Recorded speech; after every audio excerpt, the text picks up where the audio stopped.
안녕하세요. 전시기획자가 들려드리는 고대 그리스 로마실 전시 해설입니다. 지금부터 약 30분 동안 전시에서 놓치지 말아야 할 포인트를 알려드립니다. 먼저 전시 제목, 혹시 못 보고 들어오셨나요? 기억이 나지 않으신다면 한번 보실 것을 추천합니다. 왜냐하면 이 전시에서 여러분에게 던지는 제일 중요한 질문이 담겨 있거든요. 전시의 제목은 그리스가 로마에게, 로마가 그리스에게입니다. 이 제목처럼 전시는 계속해서 두 나라가 서로에게 어떤 의미인지를 묻습니다. 그리스 로마 신화라는 책을 떠올려 보면 알겠지만 우리에게 그리스 로마라는 말은 별로 낯선 말이 아니죠. 그런데 생각해 보면 말이에요. 그리스와 로마는 번영했던 시기도 다르고 각자 역동적인 역사가 있었는데 왜 우리가 두 나라를 이렇게 자연스럽게 묶어 부르고 있을까요? 답은 출구에서 공개할게요. 이제 전시실에 들어가 보실까요? 이곳은 전시의 일부인 신화의 세계입니다. 여기서 그리스에서 로마로 전래된 신화를 이야기할 거예요. 신화 속 주인공들은 신과 영웅, 그리고 스핑크스 같은 혼종 동물입니다. 제일 먼저 소개할 신은 제우스예요. 제우스는 천둥번개를 일으켜 날씨를 바꿀 수 있는 강력한 신입니다. 여기에 선보인 영상은 하늘과 날씨 변화의 뒤에는 제우스가 있다는 생각을 표현한 것입니다. 제우스는 부모 세대의 신들을 물리치고 최고신의 자리에 오릅니다.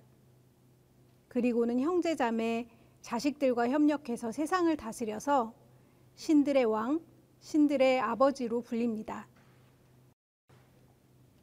영상 바로 옆에 전시된 청동상처럼 제우스는 한 손에 번개창을 드는 모습으로 표현될 때가 많습니다.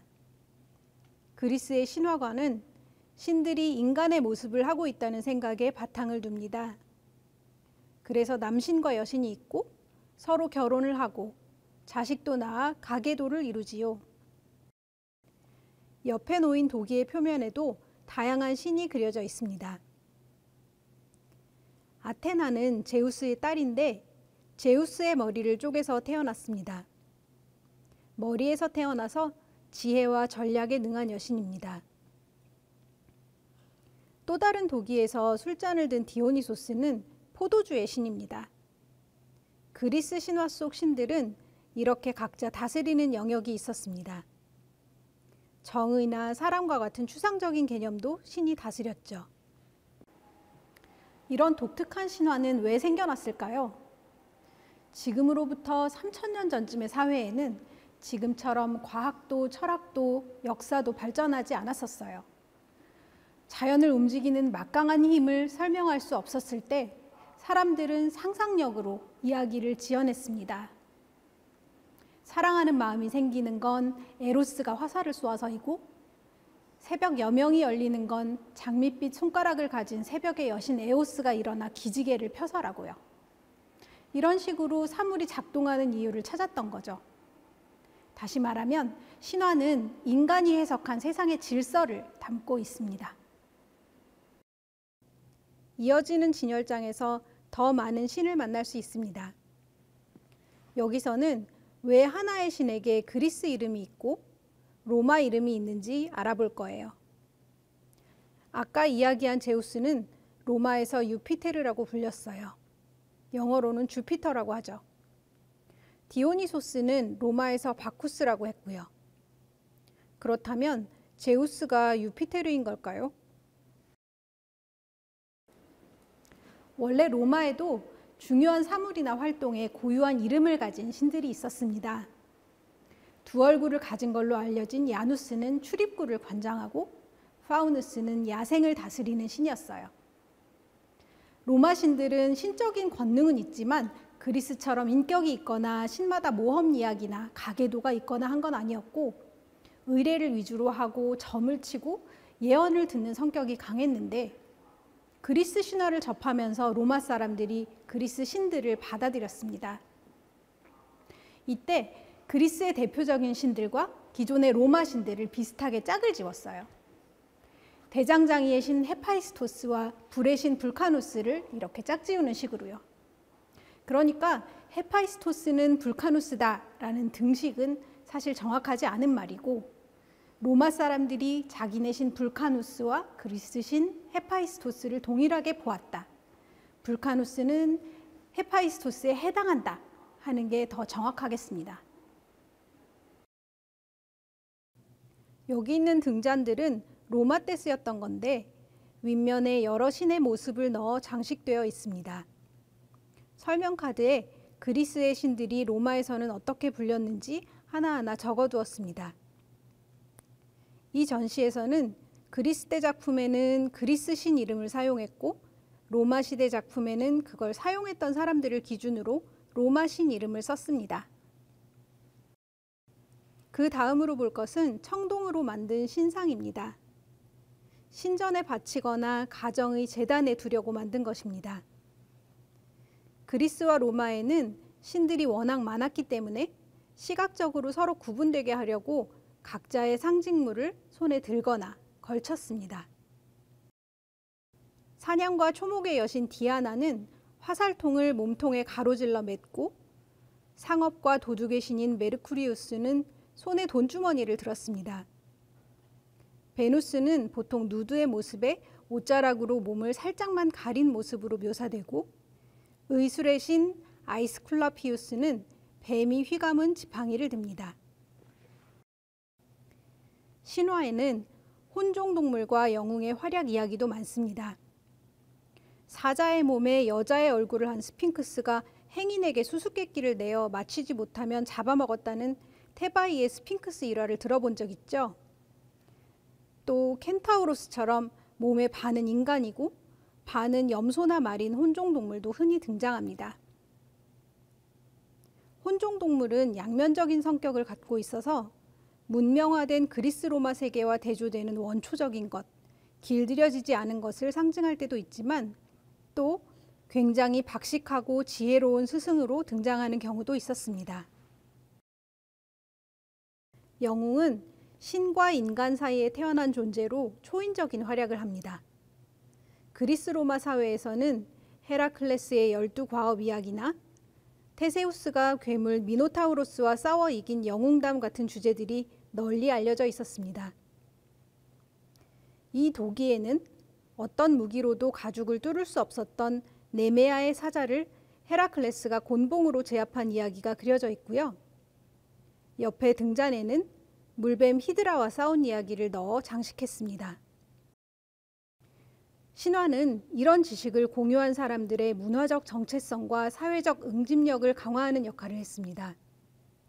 사람들은 옳고 그름의 기준과 삶의 문제에 대한 답을 신화에서 구했습니다. 이 공간에 전시되어 있는 대형의 대리석 조각상은 우리가 그리스 로마 예술이라고 하면 떠올리는 이미지지요. 그리스 신화는 인간의 모습을 한 신들이 인간과 같은 방식으로 존재한다는 생각에 바탕을 두었습니다. 그래서 신을 형상화할 때 가장 아름답고 젊고 건강한 시절의 인체로 표현했습니다. 이 상은 사랑의 여신 아프로디테가 욕조에서 나오는 순간을 묘사한 건데, 그리스 사람들은 이렇게 인체가 가장 아름답게 보이는 비례를 연구했습니다.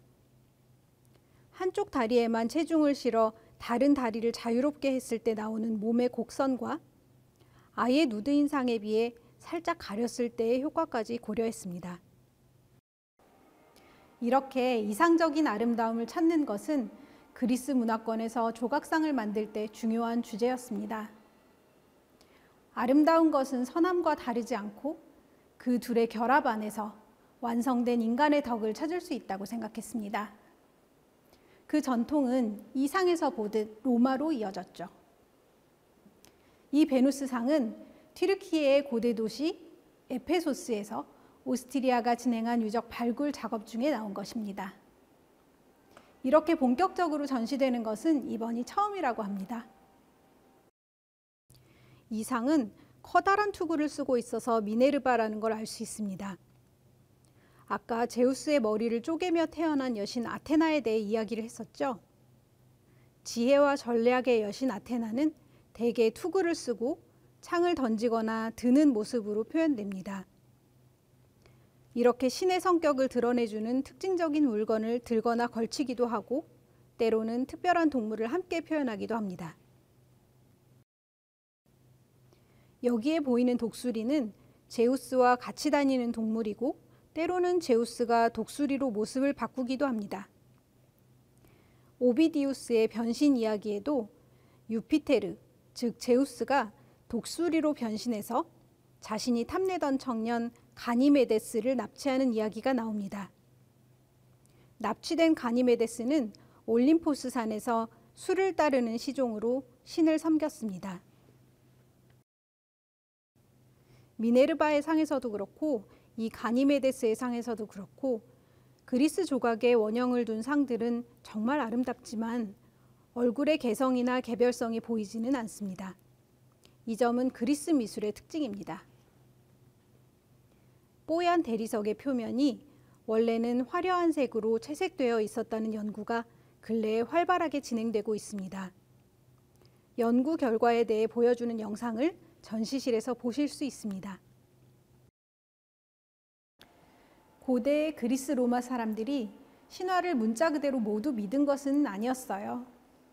차츰 역사, 과학, 철학이 나타나면서 신들의 활동이 아니라 인간과 자연으로 세상을 설명하려고 하는 논리적인 담론이 생겼는데요. 그 이후에도 신화는 종교적인 형태로 영향력을 유지하면서 인간의 생활을 지배했습니다. 봉헌제의를 묘사한 암포라에는 낮은 제단을 가운데 두고 두 명이 술이나 우유를 따르는 제의를 행하는 모습이 있어요. 그리스 사람들은 포도주를 마실 때마다 첫 모금은 신에게 바친다는 의미로 포도주를 바닥에 조금 떨구고 마셨다고 해요. 여기에 그려진 것과 같은 제의가 일상과 동떨어지지 않았다는 겁니다. 옆에는 헤카테 여신을 묘사한 부조가 있어요.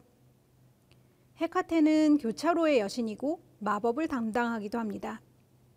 보통 3명이 한 몸이 된 모습으로 표현됩니다.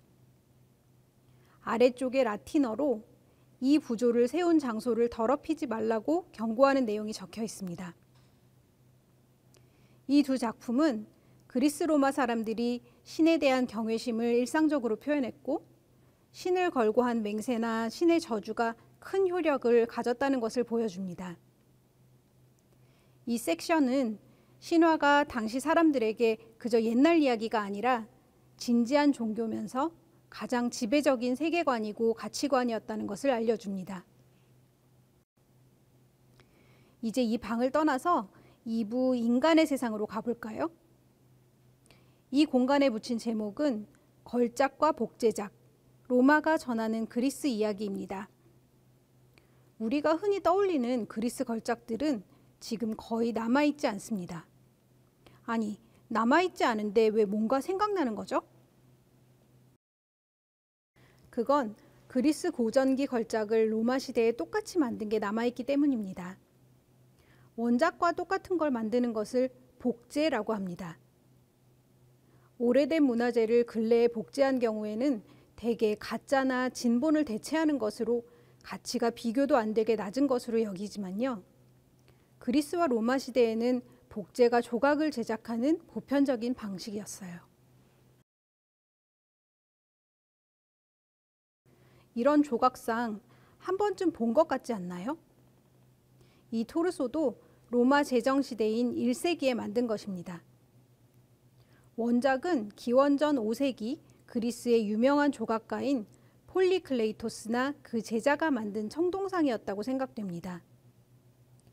잘 단련된 육체를 이상화해서 표현하면서 자세와 비례를 통해서 균형을 강조한 고전기 대가의 영향을 발견할 수 있습니다. 그리스는 기원전 2세기부터 로마에 점령당하게 되는데요. 로마는 그리스의 조각들을 전리품으로 가져와서 공공장소와 개인의 저택에 진열해두고 로마가 지중해 세계의 중심이라는 사실을 각인시키고 자부심을 북돋았습니다.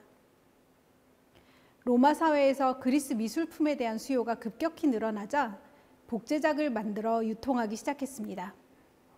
그 복제작들이 남아있기 때문에 우리가 그리스 원작의 모습을 재구성해 볼 수 있는 것입니다. 걸작은 복제작을 탄생시키고 복제작은 걸작을 더 오래 기억되게 해주었죠. 조금 전에 보고 온 베누스상이 그리스 원작의 크기에 가깝다면 로마 시대에 복제할 때에는 이렇게 크기를 축소해서 복제하거나 머리 부분만 복제해서 개인의 저택에 수집하기 좋게 형식을 조정하는 경우가 많았습니다. 로마 사람들은 자기 저택에 놓은 이런 미술품을 통해 손님들에게 그리스 문화에 대해 폭넓은 지식과 취향을 가졌다는 것을 과시하고 싶어 했어요.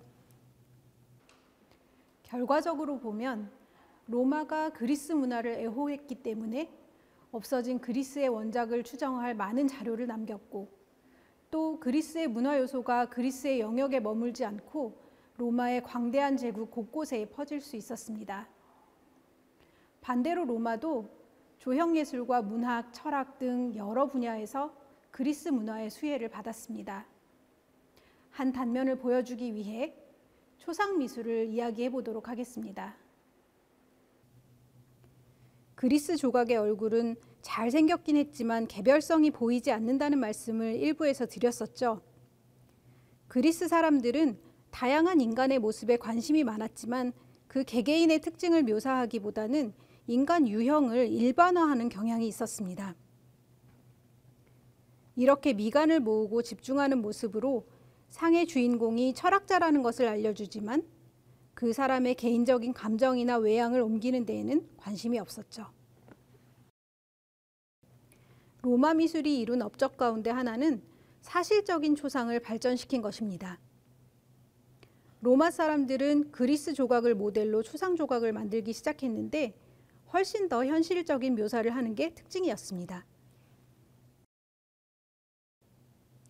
그리스 조각은 노인의 묘비에도 청년처럼 모습을 새긴 반면에 로마 조각은 나이 든 사람의 주름, 수척한 뺨, 처진 눈 및 살을 묘사하는 데 거리낌이 없었습니다. 로마인들은 그리스인과는 달리 노화를 존경스럽게 바라보았기 때문입니다. 로마인들은 연륜이나 노화를 성공적인 삶을 살았다는 뜻으로 받아들여서 이를 초상에 적극적으로 반영했습니다. 이쪽에 놓인 작품들은 통치자들이 이미지를 어떻게 통치에 이용했는지를 보여줍니다. 헬레니즘 시대의 여왕 클레오파트라 2세는 전신상을 만들 때 옷이나 자세를 이시스 여신상처럼 했어요. 이시스는 당시에 가장 위계가 높은 이집트 여신이었는데 이런 형식을 통해서 여왕과 여신을 동일시한 거죠. 왜 그랬을까요? 통치권을 정당화하고 굳건히 하고 싶었으니까요. 이렇게 여왕 자신이 드러내고 싶은 이미지를 조각상의 형식으로 말한다는 점에서 뒤에 나오는 로마 황제의 초상을 예고하는 작품입니다. 로마 제정이 시작되면서 황제들은 정치적인 의도를 담아 초상 이미지를 제작했습니다. 재위 기간 동안 몇 번씩 새로운 초상을 만들어 제국 전역에 뿌렸는데요. 그 이미지가 이렇게 대리석 흉상으로 또 전신상으로 복제됐고 주화의 도안에도 반영이 되었습니다. 이렇게 만들어진 로마 황제의 상은 로마 제국 모든 도시의 광장, 신전, 공공건물, 거리, 빌라에서 볼 수 있었습니다. 황제의 흉상에서는 개성을 드러내주는 요소가 수염, 머리 모양, 표정이었습니다.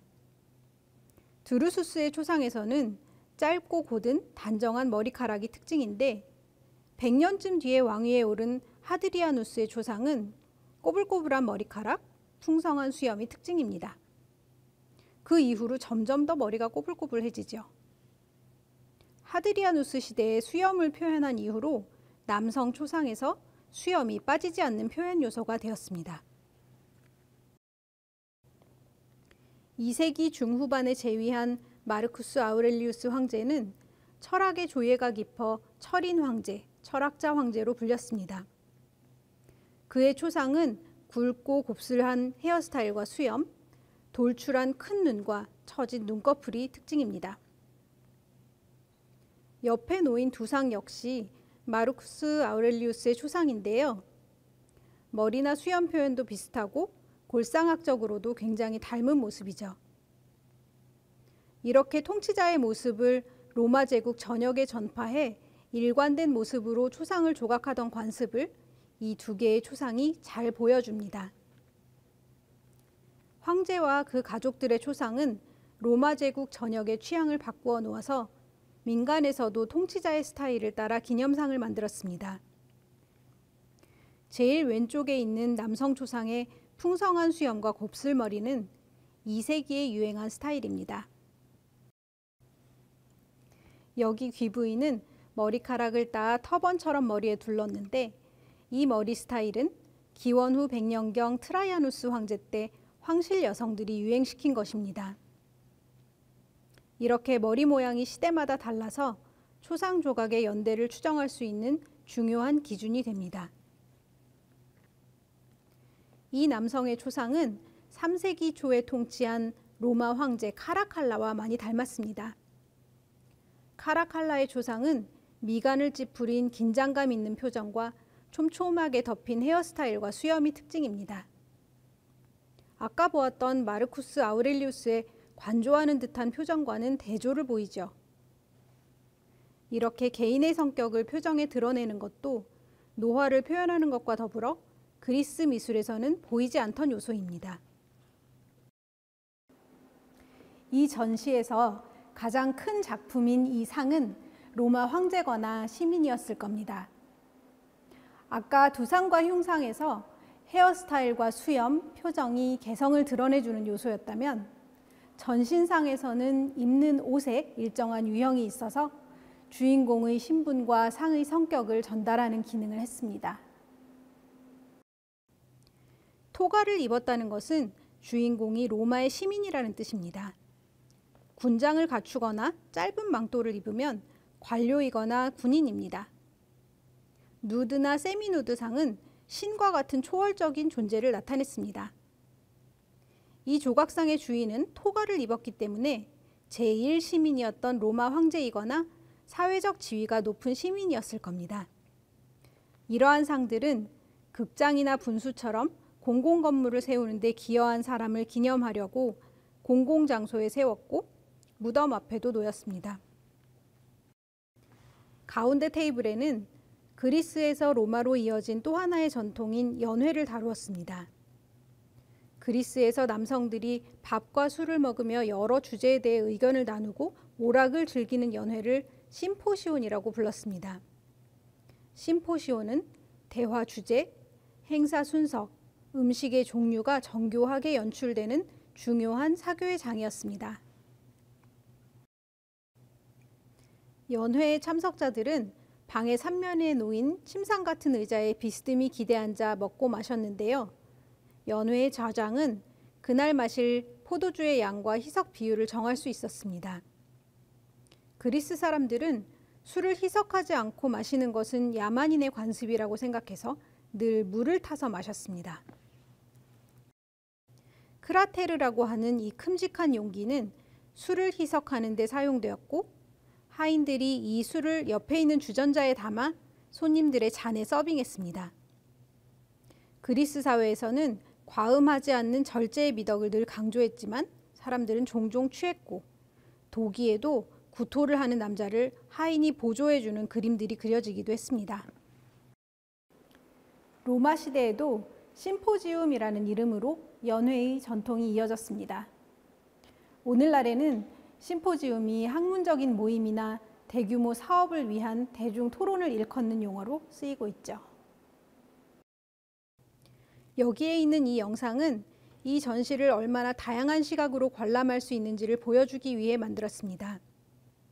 다양한 분야에서 활동하는 8분이 전시품 한 점을 골라 개인적인 관점에서 본 작품 이야기를 들려줍니다. 이 통로를 지나 그리스 로마의 사후관을 보여주는 3부 그림자의 제국으로 이어집니다.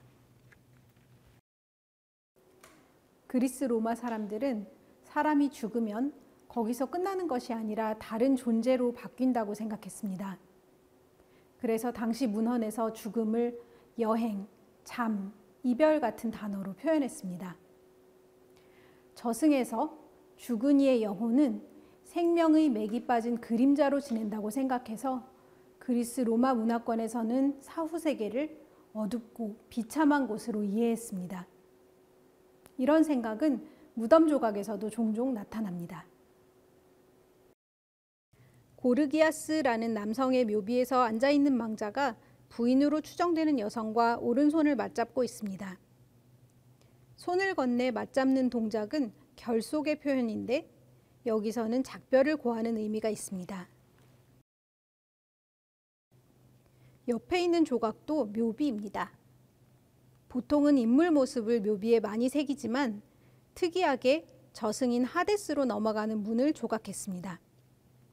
문 위쪽에 아우렐리아 도미티아라는 무덤 주인의 이름과 함께 다른 사람이 무덤자리를 쓰지 못하게 금지하는 내용, 마지막에는 지나가는 사람들에게 건네는 인사말이 적혀 있습니다. 그리스와 로마에서는 공통적으로 도시 안에 시신을 매장하지 못하게 했습니다. 그리스에서는 매장과 화장이 모두 이루어지고 로마에서도 기원전 400년경부터 주로 화장을 하다가 기원 후 2세기부터는 매장이 우세해졌습니다. 그리스 로마인들은 사후세계는 음울하지만 산자가 계속 기억해준다면 망자는 영원히 살 수 있다고 믿었습니다. 그래서 망자를 잊지 않기 위해 또 내가 나중에 잊혀지지 않기 위해 많은 노력을 기울였습니다. 유골함의 이름을 화려하게 새기고 무덤자리를 도로에 가깝고 눈에 잘 띄도록 도로를 향하도록 배치했습니다. 사람들의 시선을 끌기 위해 무덤을 화려하게 세우고 인물 조각상 묘비 같은 다양한 표지물도 그 앞에 세웠습니다. 모르는 사람, 지나가는 행인일지라도 이름을 보고 읊어주는 것, 그게 그리스 로마 사람들에게는 큰 의미를 가졌습니다. 이름을 적은 글뿐만 아니라 초상 이미지도 망자를 기억하는 데 중요한 역할을 했습니다. 주로 망자와 가족의 이름과 관계, 그리고 그들의 모습이 새겨졌습니다. 이 유골함의 한 면에는 보드게임을 하는 모습이 표현되어 있습니다. 아마 죽은 이가 실력이 좋았다는 것을 알려주려는 의도로 보입니다. 어린아이가 죽었을 때에도 초상을 새겨주었는데 오른쪽 머리를 묶은 것이 이 주인공의 나이가 어리다는 것을 의미합니다.